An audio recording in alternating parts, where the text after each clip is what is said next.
Okay, guys, welcome. Today we're going to talk about permutations with indistinguishable elements. All right, so what we mean by this is we're going to suppose that there are n items and they're to be distributed to k people, and each person gets a predetermined number of items, and we'll call each of these numbers n1 through nk, right, with ni being for the ith person. Right, so if we have n items total, we know that the sum of these ni's will give us n. Right?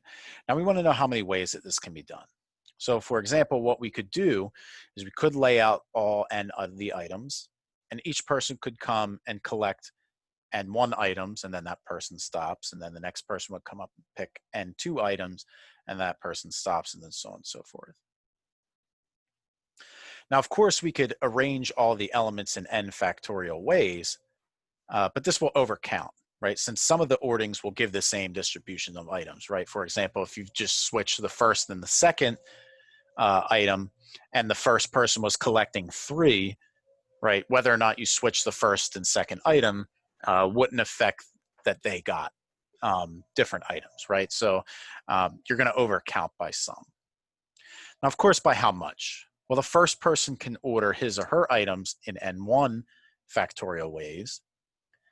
The second person could order theirs in n2 factorial ways, and so on and so forth, right? So we divide all these out, and we would get that there are n factorial over, right, the product of those factorials of each of the individual item counts.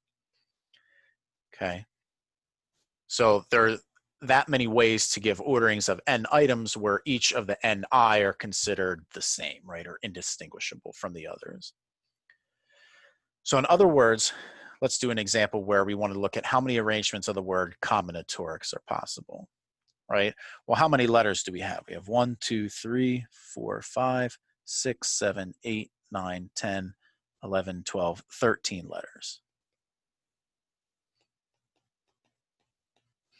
Right? Now they're made up of one C. We have, it looks like 2 O's. We have 1 M.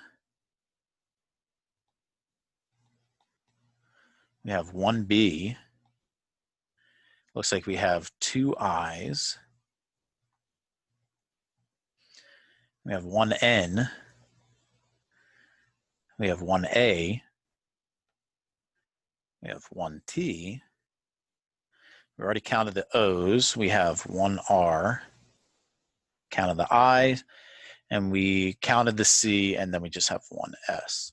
So it looks like the only ones that repeat are the I's and the O's. So we'd need 13 factorial over 2 factorial times 2 factorial. All right, and that's how many different ways that we could have rearranged the word combinatorics. Okay, let's do an example where we look at Mississippi, right? Well, here you have a bunch of repeats because you have 1 M, you have 4 I's, you have 4 S's, and you have 2 P's, right? So it looks like, as long as I didn't miss any, it looks like we should have 11 letters, right? So we have 1, 2, 3, 4, 5, 6, 7, 8, 9, 10, 11. So the number of rearrangements that you can make with the word Mississippi would be 11 factorial, but then we have to divide out 4 factorial times 4 factorial. All right, and that's how many different ways that you could rearrange the word Mississippi. Okay, and then 2 more results that we'll just state without proving here. The first one being that if you have n items being indistinguishable, right? So if you have, say, like a collection of coins or something, you can't tell them apart, then there are n minus 1, choose k minus 1 ways to distribute these items to k people so that everyone gets at least 1. And there are n plus k minus 1, choose k minus 1 ways to just to distribute them to k people without any restrictions on everyone getting at least 1. All right, but we won't do too many examples involving this. So we'll just state them and we won't prove them here. All right, but that concludes this section on giving items, indistinguishable items to people. So I hope you enjoyed, and I'll see you next time.